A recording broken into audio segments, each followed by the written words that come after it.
I hope you've got a beer there, Pav. Hey, Steve. Hey, man, I hope you've got a beer ready. Yeah, I'm just about to go to the fridge to get it. I was just setting up the streaming piece, so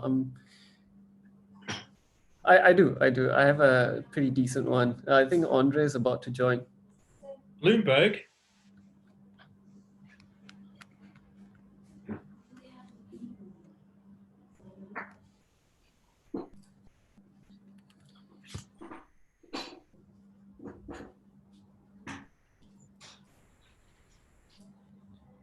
It was really weird because I'm setting up the streaming right now. I heard my voice like 20 seconds after I'd spoken, and I was trying to figure out where that was from.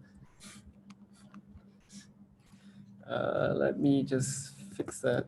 I can see Andre is online. Andre. He's taking notes because he's going to do the Malaysia race and Hong Kong back to back.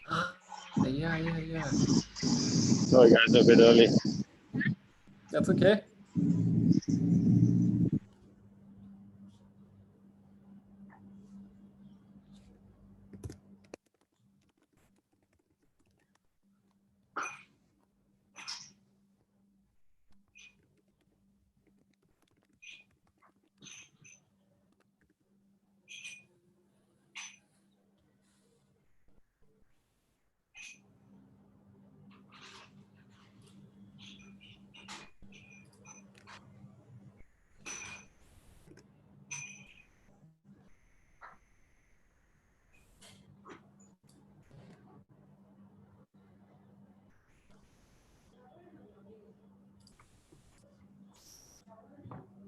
Let me just pause this for a sec. Do you think that pixel stuff will look good? The rest. Pixel. Pixel, I think it'd be cute. You know what? I think Excel should do add a little bit of design. You're right. You know what? I should work on that. Just what I need to do is to find a stock finish line one as well. I can help you draw them.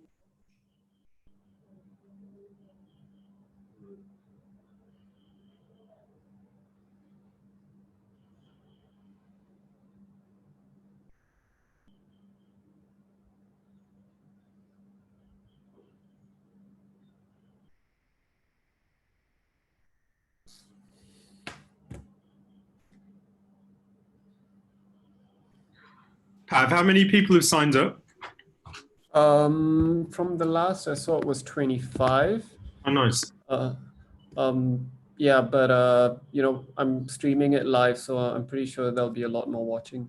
All right. Cool. It's already streaming actually on the Talk Trails Facebook page. Oh, nice. Awesome.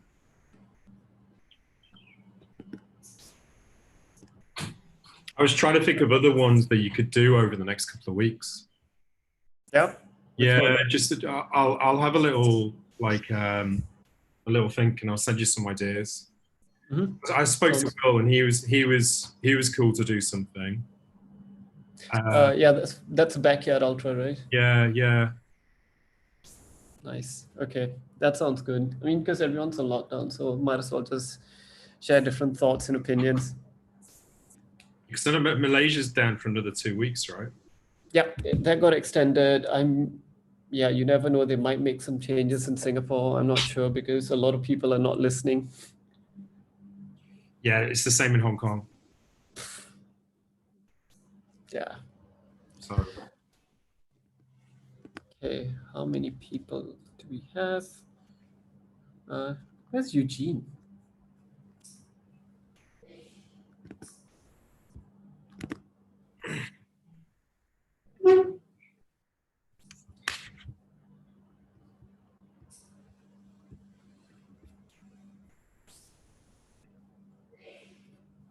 Well, look at you with your fancy backdrop.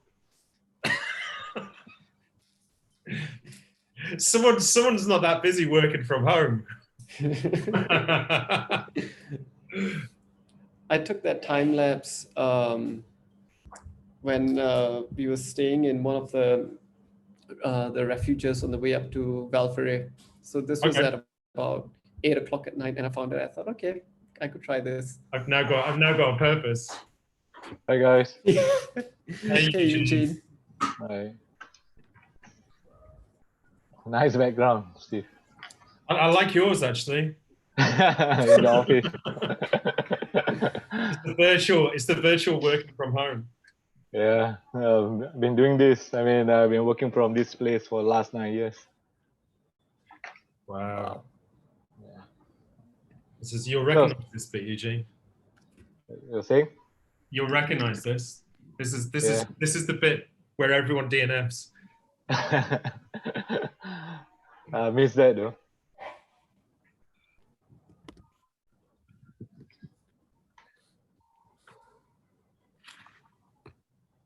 So 4 minutes to live. Anyone Yeah. in yet?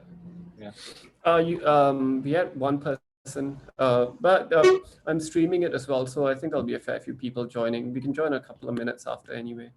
Okay. I'm just gonna head to the fridge to grab a drink. I'll be back in a second. Good, right?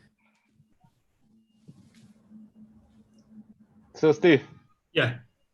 we are good to go on the 1st of May, I believe. Yeah, sounds good. Man. That I spoke to Michael today because we're trying to sort out. I think in September through to December, Okay. got 11 events. Okay. So we're just trying to work out my whereabouts because I don't need to be at all. So I think I'll be there for the week leading up and then a couple of days afterwards. Okay, that would be good. I should be down there for a week prior to that weekend though. All right, cool. Because my plan is at the moment to run the 50 miles. Okay. Just so I can hate you and Stephen a little bit. Will be an experience. But yeah, my plan is to do the 50 miles. Yeah. But I've got 4 50-mile races in October. One Okay. after each other. Are you training for something? Yeah. I'm training What are you for doing? something really stupid. What? Which race is that? I'm trying to persuade Andre Okay. to allow me to do something stupid. Okay. But You're then doing for at the same time- the at 4 the same trail time, as well? I'm also entering my own race next April. I want to do the backyard ultra Okay. because it's ridiculously simple, Yep. but ridiculously hard. I'm supposed to do the one in Malaysia in July, but then it's now been cancelled as well. Yeah, that's that's Steven's race, right? Yeah, right. Because last year, was it 27 hours last year? Yeah, around that, 26, Around that, 27. right? Yeah. Yeah, it's a shame he's not able to.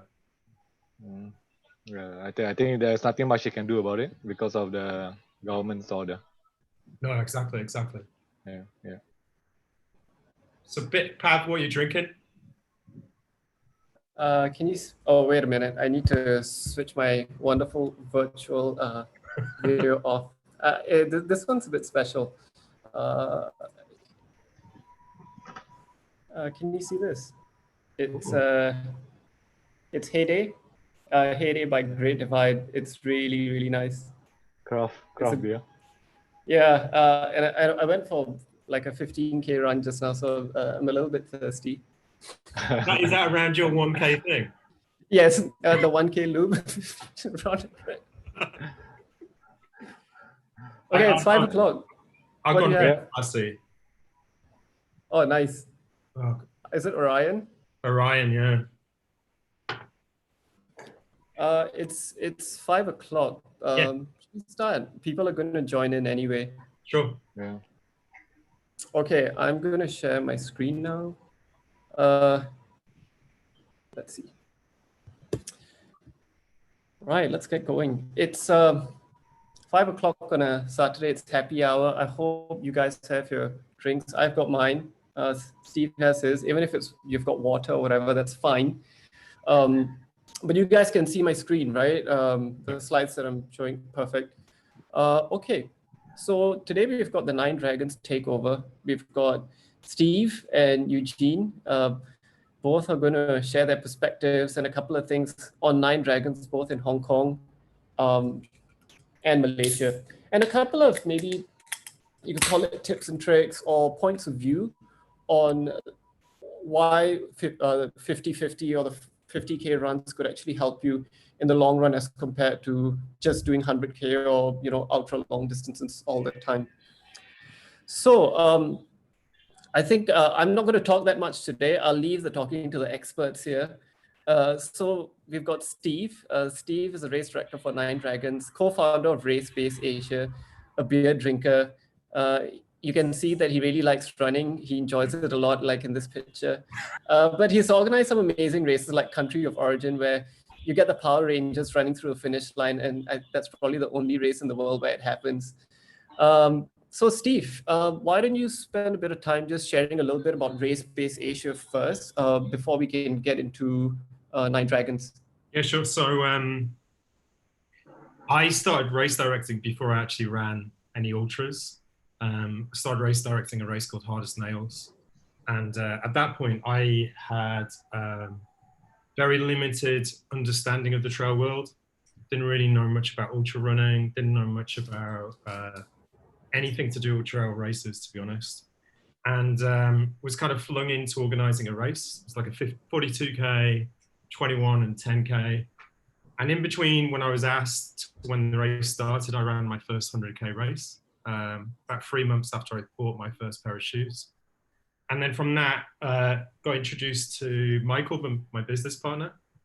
So he kind of was the guy who looks after sponsors and finances. And we got introduced to Nick Tinworth, who kind of helped with all the design and kind of the branding of the races. And I kind of looked after the kind of the logistics and what the race routes and that kind of stuff. And from there, we started off with Country of Origin and the Great Relay. And we just built up. And then I kind of had this crazy idea about the Nine Dragons, because there wasn't anything like it in Asia. This idea of doing two very tough ultras back to back. The idea originally was that it was going to be a 3,000 meter 50 mile with like 22 hours cut off. And then the 50K was going to be about the same with a really long cutoff. And then instead it turned into kind of a bit of a beast.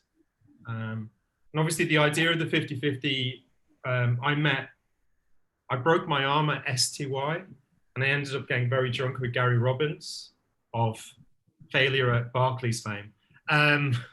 And he has a race called the Squamish 50-50. And it's a really popular race in Canada. But his 50-50 has the same elevation as the 50 miles event at Nine Dragons. The significantly lower elevation. Yeah. So I'm going to show a little bit about how the elevation looks like. You've kind of shared a bit about the what and why. Yeah. And you've taken me on some of the part of the route, and I haven't run the race. I haven't probably had the guts to run the race yet. But it's tough. Like I only ran a couple of sections with you, and yeah, it's not easy. And I can't even imagine what it would be like to run like 50K and 50 miles like back to back, right? So let's have a look at the elevation gain. One of them is 50 miles, which is about 87 Ks, right? It's a little bit more. I think the problem with some of the GPS stuff, it doesn't come out with the true distance, but the 50 miles is about 89K. 89K. Yeah. So 89K, 4,100 meters of elevation, really tight cutoff, 19 hours. Yeah. And then you've got a 50K, 3,000 odd meters, fairly punchy, 12 hours, 30 minutes. That's also quite tight if you will compare it to, lots of other races in the region. By the way, I got these from Gone Running. I think you can download a whole bunch of GPX files from there.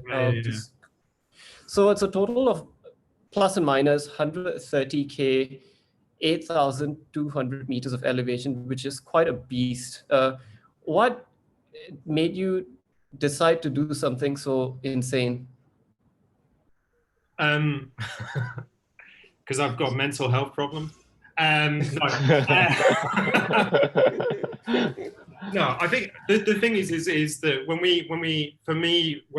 when I was looking at the course, so Nick and I spent maybe about a year, and every Saturday we'd meet up with maps and just start looking at sections that we loved, and I'd go through it and go, oh, I've ran this section, I really like it, let's put that in. And what we kind of turned around and was thinking was that a lot of races in Hong Kong and around the region kind of give you the opportunity to walk the race to finish.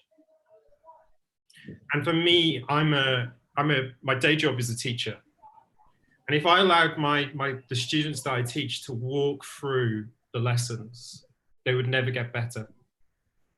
Whether it was writing or reading or whatever, they would never improve.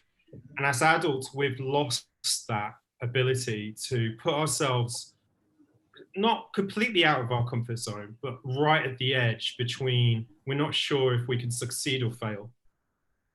You know, and I've entered a lot of races, and I've failed a lot of races, and I've DNF'd at a lot of races.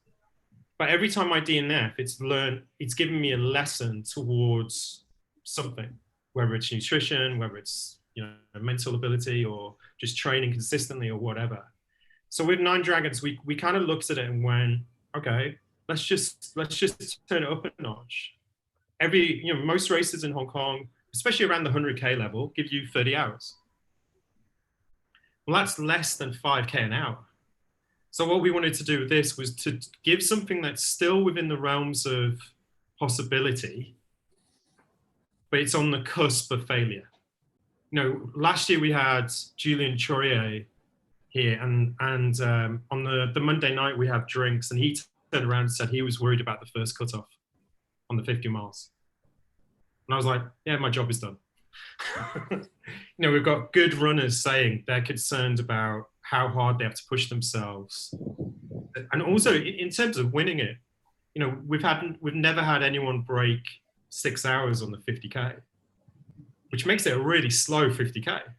And we've had, you know, Guomin Deng came, and he's a 2 hour 20 something marathon runner, one of the best trail runners in China. He could not break 6 hours. You know, and like Julian has kind of said, he thinks he could try and break 6 hours, but he doesn't think he could do it. And he's I would put him in the class of, yeah, he's a little bit older, but he's still world class. So that's kind of our approach with this race. It's always been, you know, we want to put a little bit of fear into people about doing it, but also with fear comes reward. You know, when people finish it, there's that intrinsic inside there's a deeper feeling of feeling happy about you finished it. You know, you pushed yourself to the limit. That's a good point. Because, well, we've got the same coach, Andy from Mile 27. Eugene, you're on the Mile 27 as well. And, Yeah. You know, this year, like, well, I was hoping to run Eiger 100. I don't even know if that's going to happen. But then as a build-up, I did ask my coach if running a fast 50K is beneficial towards a longer race. And in some cases, his point of view said, yes, doing a couple of fast 50s could actually help you. And leading on to that, Steve, like you mentioned the other day, if you ran the 50-50 on Nine Dragons, you might have a better chance of actually finishing UTMB. Can you share a bit about that? So there's two parts of me. So there's the part of me that wants to finish 100K races. And I think it's super important that you do have that kind of, what's the word? I've forgotten the word, but you have that kind of confidence going into races. But then part of me, they're going, and I talk to quite a lot of people, and they go, okay, I did Hong Kong 100, or I did this 100K race here or here or here. And then they go to UTMB, because they did the 100Ks at a slower pace, because everything's very lenient in terms of getting it finished. they go to UTMB and they're going to fail because they're not ready for something that they've got to push hard through. You know, like Trail Walker in Hong Kong, it's got 46 hours. You get 46 hours to do 100K. Now, I know people who've done that and then they've signed up for TDS and they've DNF'd after 25K. Well, that tells me that 100K wasn't the right preparation for it. Whereas if you look at the Nine Dragons, you've got these 2 days, and it is the key is the 2 days, because that middle halfway point is I'm trying to figure a polite word of it's a mind fuck. If you finish the 50 miles and then all of a sudden you've got to wake up the next day and do 50K. Well, you're going to have a series of those all the way through UTMB where your legs are tired, your brain's tired, you've still got X amount of elevation to get through. And I genuinely reckon, like, we've had a look at people who've done the 50-50 versus people who don't do the 50-50 and do a Hong Kong 100 or Trans Lantau. And a lot of people who do the 50-50 go on and they get decent times at UTMB because they've been training so hard to finish it. You know, and to finish Nine Dragons 50-50 it's a serious task. You know, the DNF rate is 65% over 3 years. That's quite a lot, but it makes me feel happy. Do you think like people need to understand the difference between chasing points and chasing an experience as well? Because there is this huge drive all the time that, oh, I need to get my UTMB points, I need to get my ITRA points.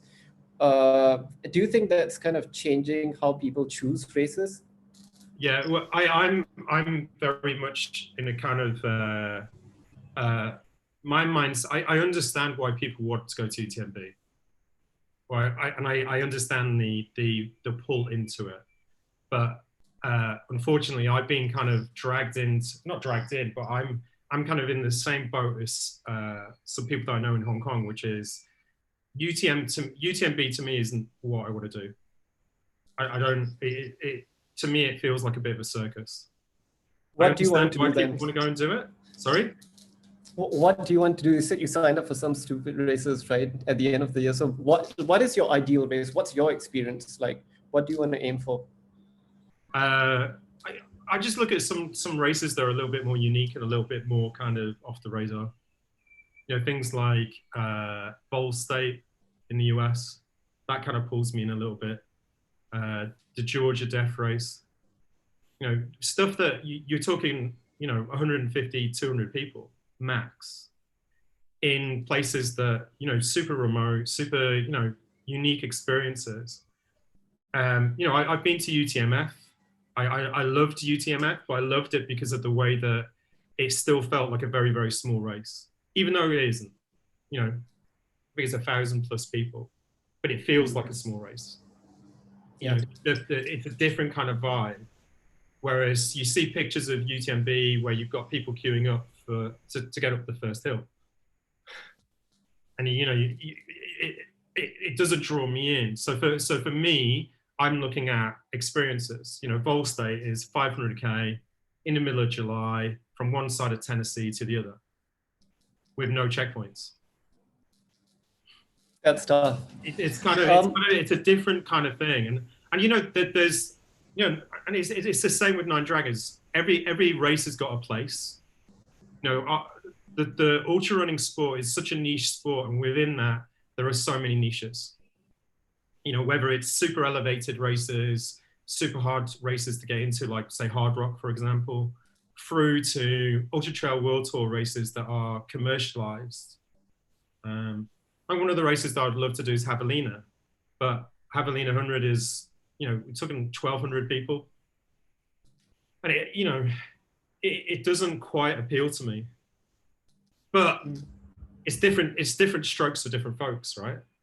Yeah, I mean, I think all of us want to find our own way when it comes to running and running different races. For example, living in Singapore, we've got MacRitchie, we've got one hill, you know.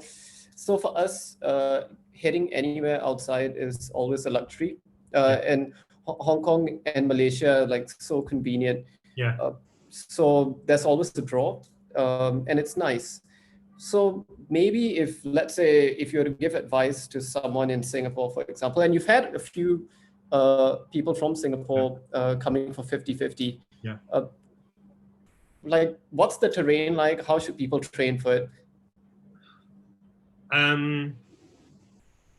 Train hard. I think the thing is like the 50 miles to me is a beautiful course, and it's got a little bit of everything. But the problem you've got is you've got the last 17, 18K of it has got about 1,800 meters, which is passing length, which would be the same as in the North Face 100. So the problem is that with the 50 miles, there's a lot of long sections. So there's 2 sections that are over 20K without a checkpoint. And that was to kind of emulate some of the overseas races that people go to, like UTMB. There's 2 or 3. UTMF, there's a section which is 26K over the Tenchi Mountains. So we wanted to, part of the way that we've designed the course is to emulate races that people might move on to and use Nine Dragons 50-50 as a stepping stone. And the thing is like for me, it's you can't, Pav, like Andy always asks me anyway for, what's my A race for the year? If you're doing the 50-50, that's your sole intention, and you need at least 5-6 months leading into it, just so that you've got that time to actually build your legs up to do 137K in less than 32 hours. Because that's what you've got to do. And if you think UTMB, you don't get much, you get another 10 hours to do an extra 35K. So ours is fast. You've got to keep moving. And it's the same with things like checkpoints. Last year we had a guy who spent, fortunately I go to a lot of the checkpoints, and he was spending like 10-15 minutes at a checkpoint. You ain't going to finish. Yeah, so 10-15 minutes at a checkpoint is long. It's so long. And the thing is, when you're already battling against the checkpoints anyway, the cutoff times anyway, losing that time in checkpoints, after halfway, you've lost effectively an hour, maybe an hour and a half refilling your food. Whereas we had other people, like if you watch some of the elite runners like Kazafumi, who won last year, he was in and out of checkpoints. And that's why he beat Julian. Julian was a lot slower into the checkpoints. He came into the checkpoints, he kind of refilled, he picked his food. Kazafumi was in and out. And that's how he beat him by 7 minutes from being 12-13 minutes behind the previous day.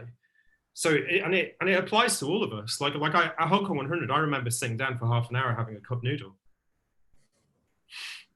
Yeah, I know exactly. Now I look at that and go, well, that's just dumb.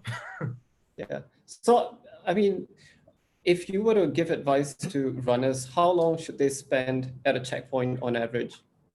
3 minutes. 3 minutes, just in and out, pretty much. That's what I've always been told. 3 minutes. 3 minutes is enough to refill your soft flasks, pick up your food, and you don't need to eat in the checkpoint. You eat when you're leaving. Eat when you're leaving. Grab your food and eat while you're walking out. As you're walking out the checkpoint, because you never run out of the checkpoint. Like at our, being open, at our level, we're not running out of the checkpoints because it's not racing people. What we're trying to do is, especially in Nine Dragons, the only person you're racing is yourself and the cutoffs. So the priority for people should be the way you minimize, and Eugene's ran some of the Nine Dragons, and there's a lot of flat sections, and we see people walking on the flat sections, and it's like, don't walk these because you can't run anything else. You look at the 50K, and if there's downhill, like I've said to people, the best way to finish the 50K is to run every downhill that you can, because there isn't any flat sections. Whereas with the 50 mile, there's a lot more flat sections, so you can actually get through it a little bit quicker.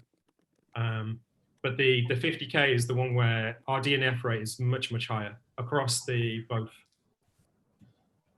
Well, and now that you mentioned Eugene, we're going to move on to the North Face, Malaysia. How how did that even start? How did it happen? There has to be a bit of a story behind it. So let me just run through things on Malaysia Mountain Trail Festival first. The idea came about to organize MMTF in the year 2015. Our objective as an organization basically is to encourage more to use trail running as a medium to attain a healthy lifestyle. Secondly, we hope we are able to play a part to develop trail running or ultra running here in Malaysia. Thirdly, to enhance the socio economy of a particular town that we chose to hold a particular race. In this case, if you're talking about Night Dragon Malaysia, that will be Langkawi. To create opportunity or to grow with people of similar mind. In this respect, it applies to organization as well. At MMTF, we don't intend to be the biggest or the most popular race organizer or the race organization.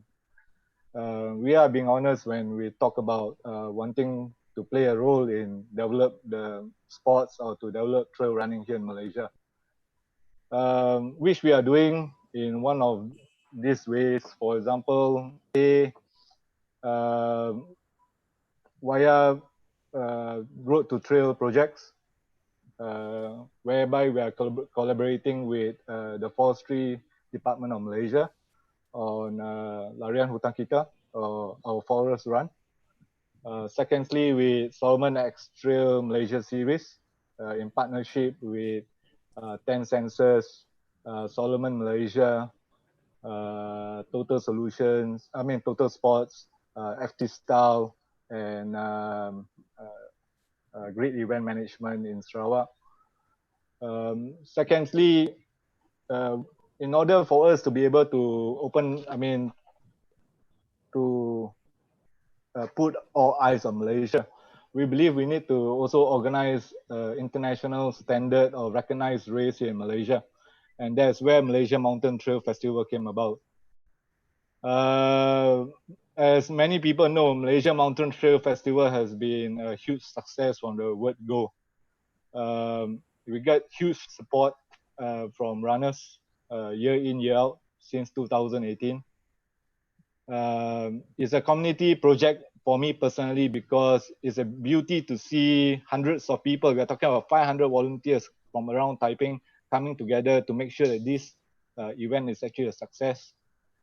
More meaningful is to get the recognition from international bodies like International Trail Running Association, ITRA, and being certified as well as being accorded the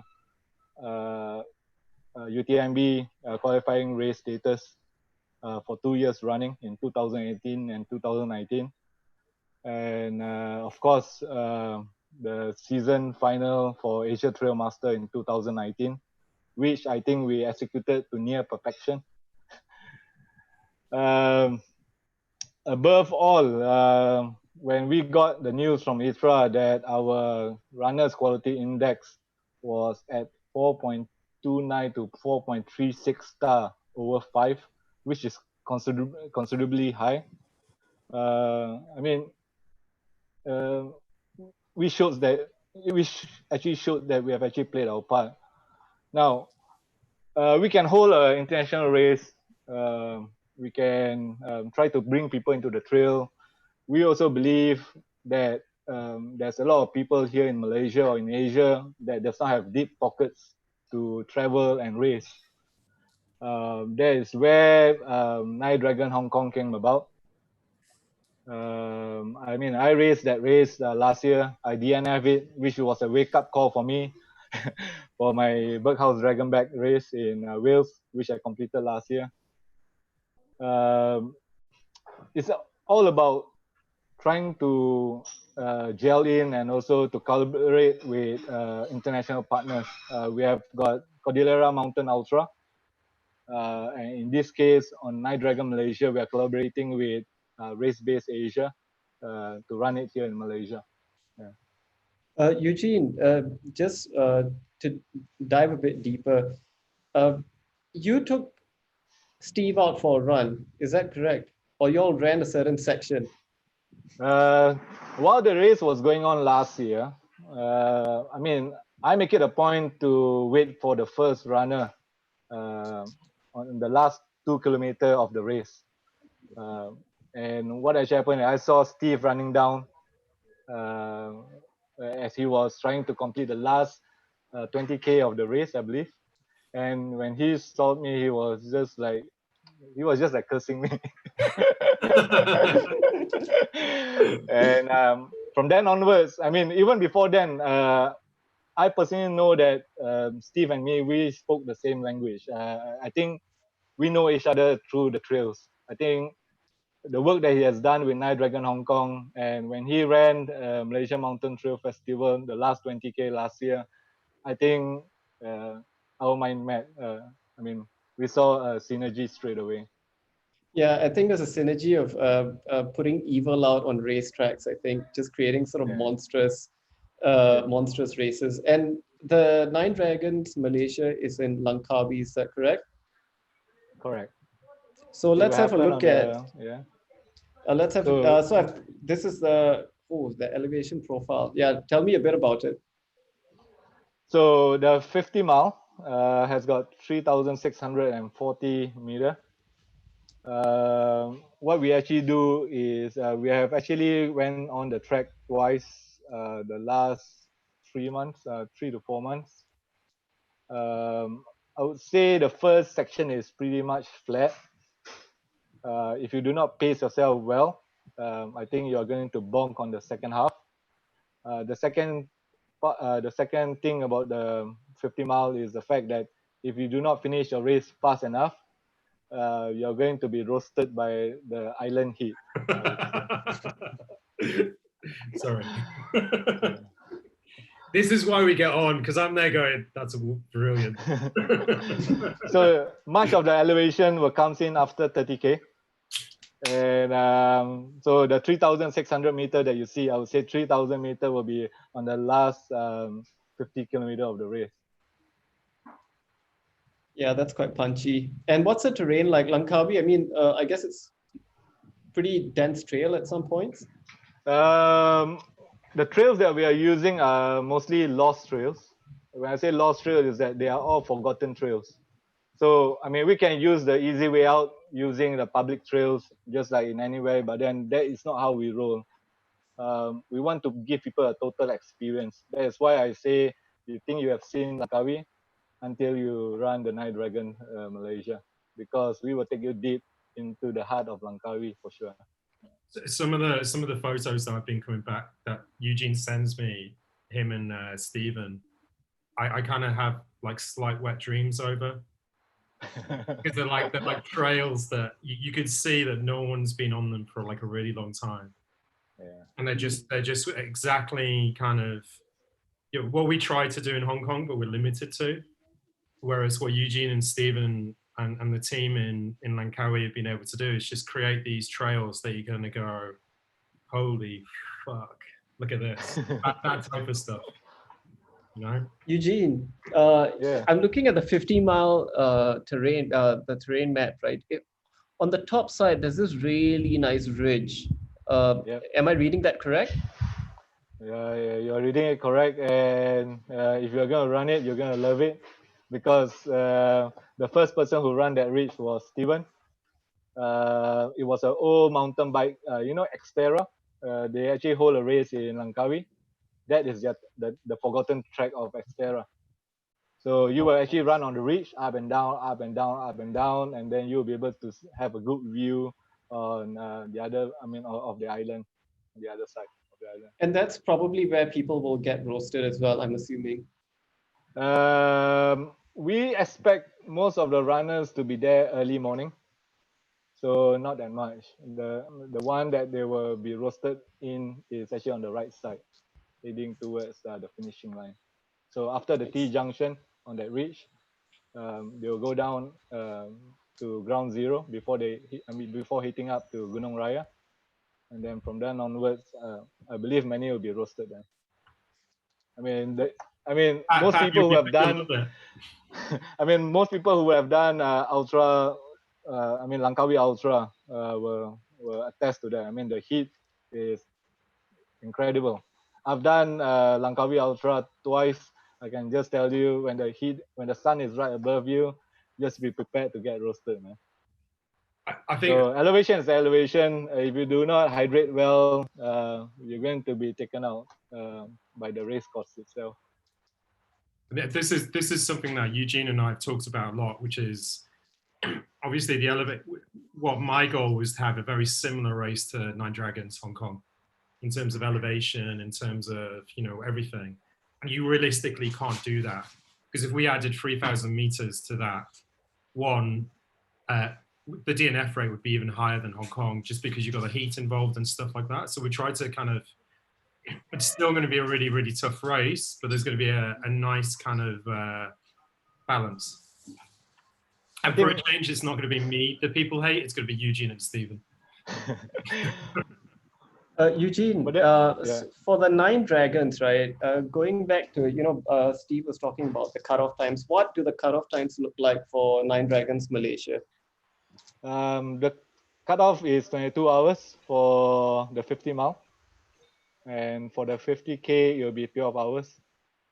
So initially, we wanted it to be longer.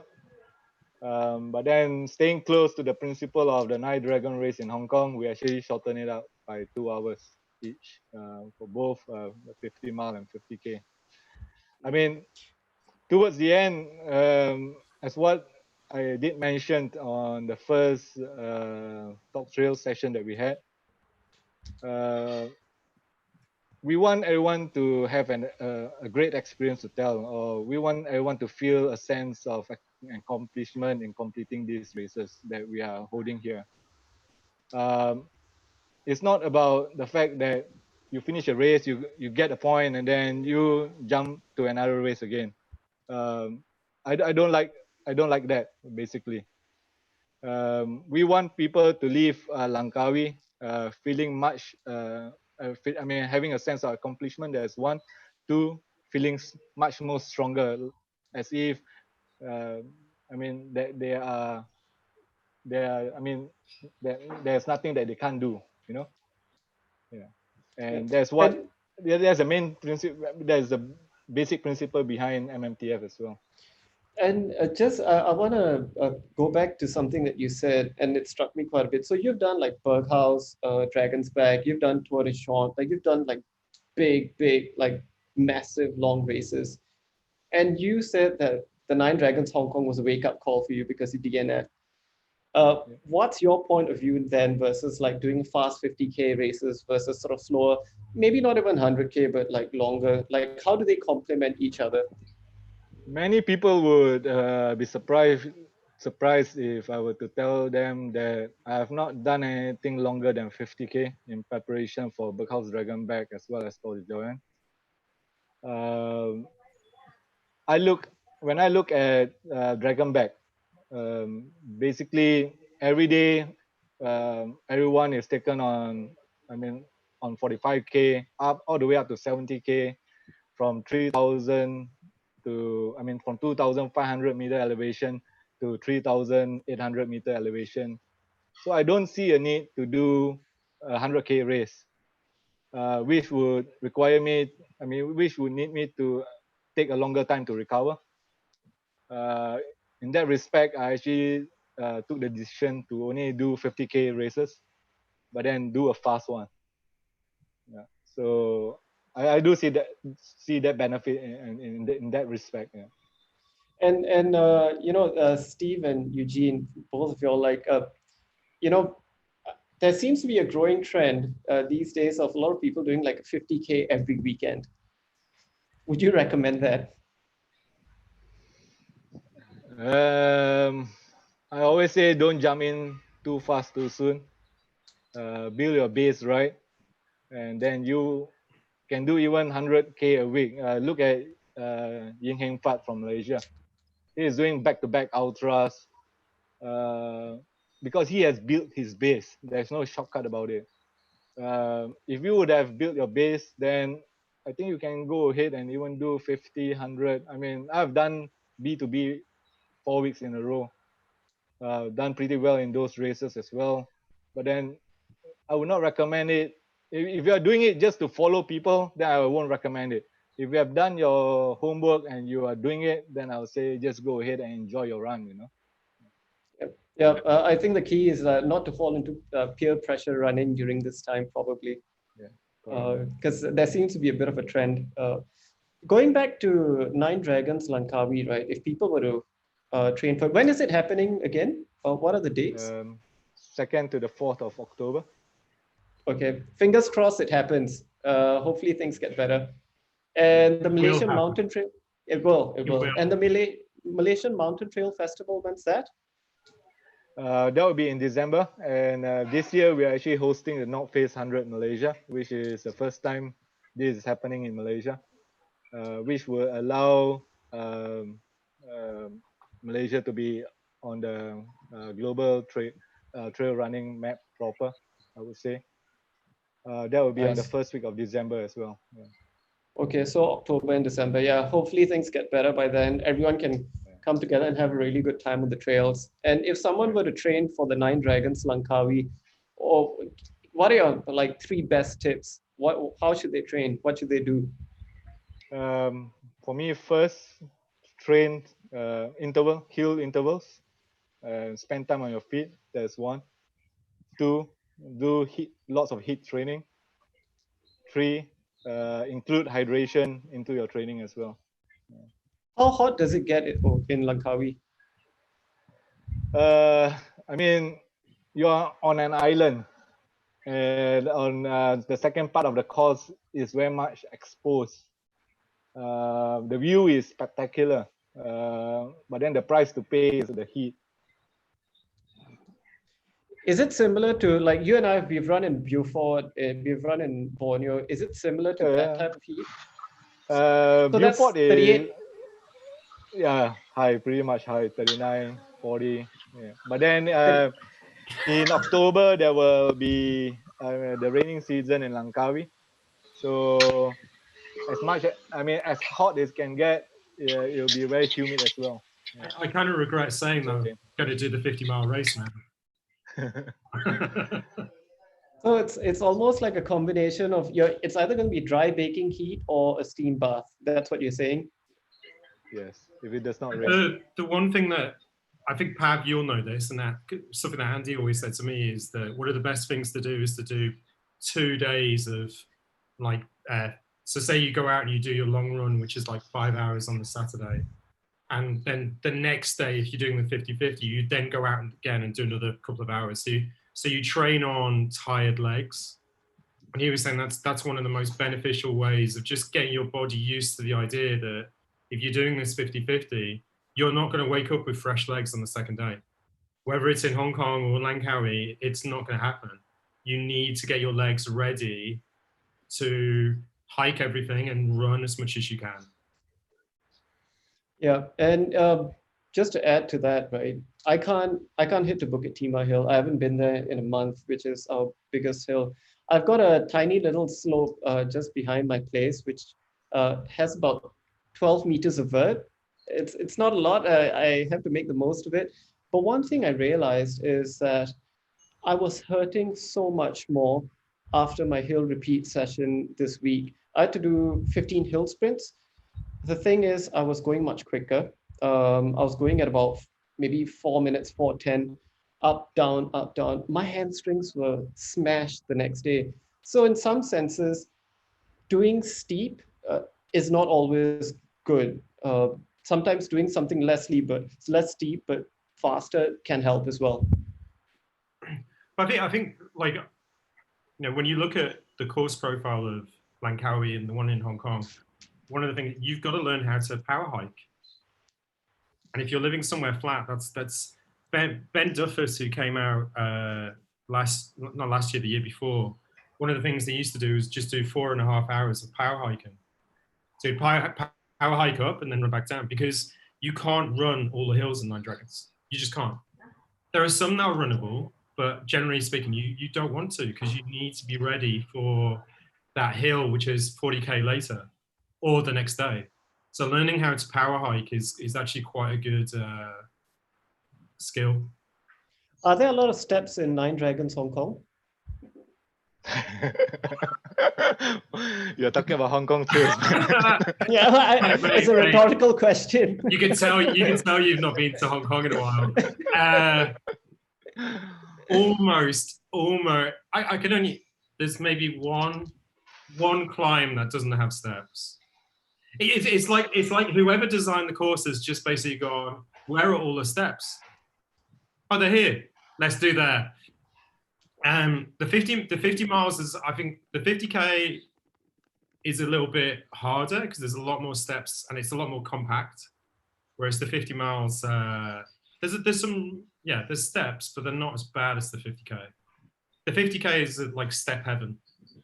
Well, so this is the main reason why I asked is Singapore would be a perfect place to train, because if most of us live in flats or in apartments, right? And you step out of the door, you've got steps. I actually checked, and Singapore has got the highest DNF rate at Nine Dragons out of all the countries they've ever come. Well, that means you guys need to train. You guys need to train harder. Well, that means the only way is upward, right? We have to start at the bottom somewhere, which that's fine.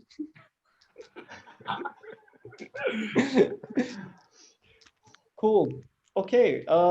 Anything else you guys want to share before we open it up for questions?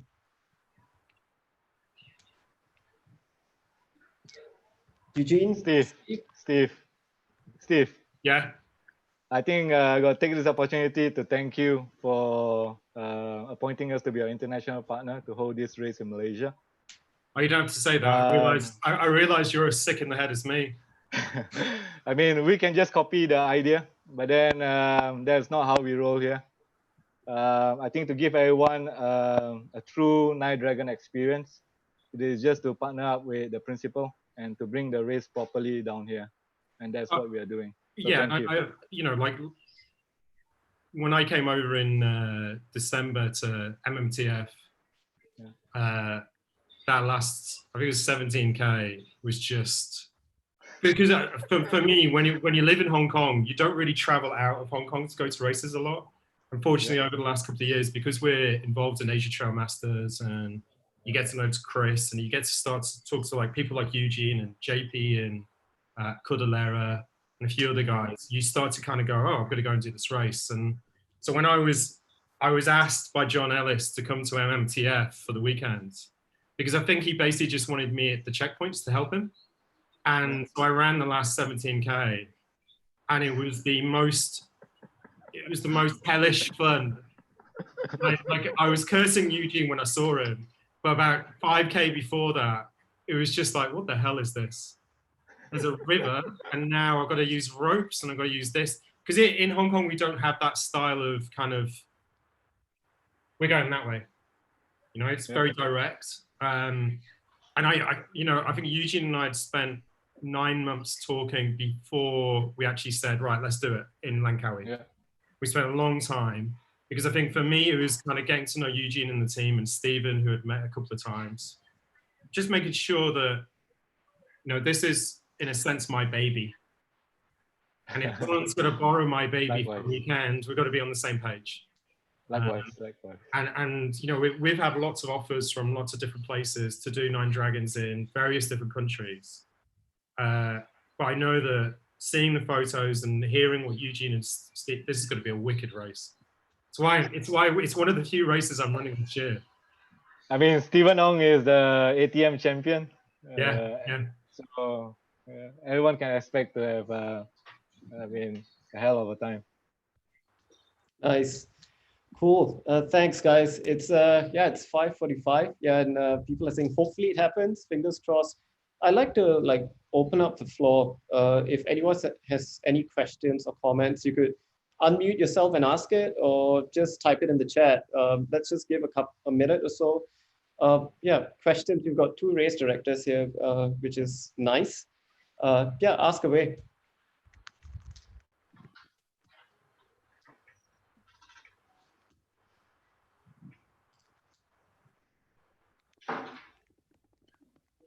Pav, when are you going to do it? Next year maybe. I'm building up my courage to do it. It sounds tough. Because I see Kevin is here. So Kevin helped us mark part of the course, Nine Dragons Hong Kong last year. Will Hayward is here.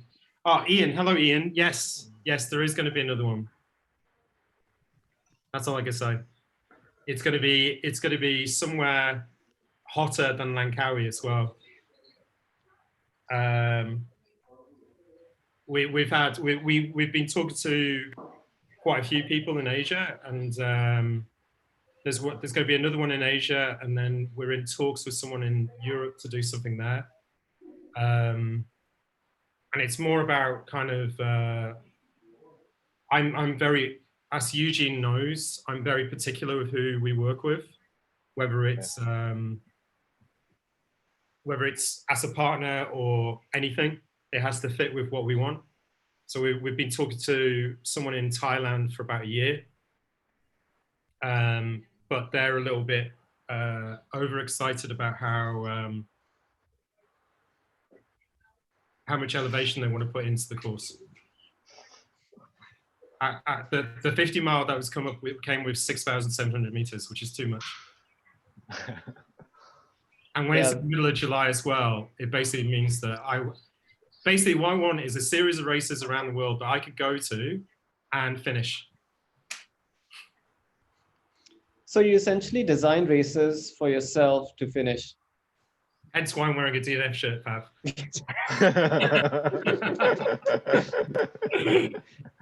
That DNF shirt should be a finisher shirt.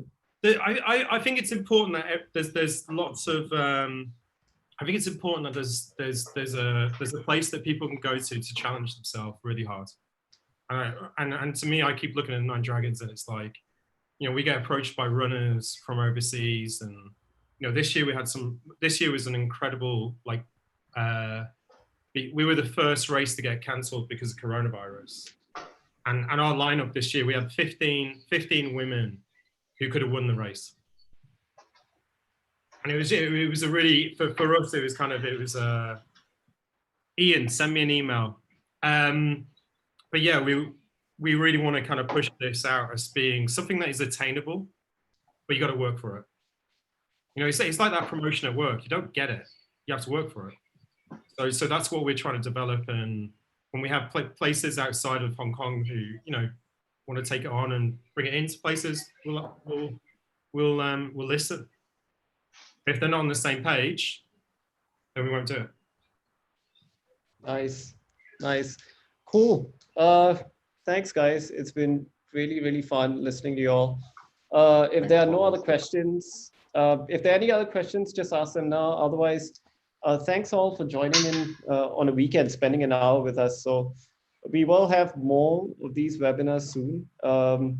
Probably with Steve and Eugene at some point again. There are a couple of ideas in the pipeline. I've just noticed Will Hayward is in here.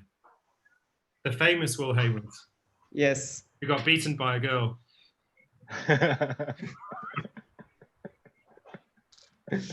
Just trying to coax him in. Yes. Okay. Yeah, thanks. It's 5:50. I think if there are no other questions, this is it. This is the end of the webinar. Will's responded. Yep, he's heard you, Steve. There's nothing else. Thanks. I'm gonna end this call. Thanks for joining. Thank you, guys. Thank you for spending your weekend. Nice to see you, Jane. Thanks everyone for coming along. Thanks, Steve. Bye.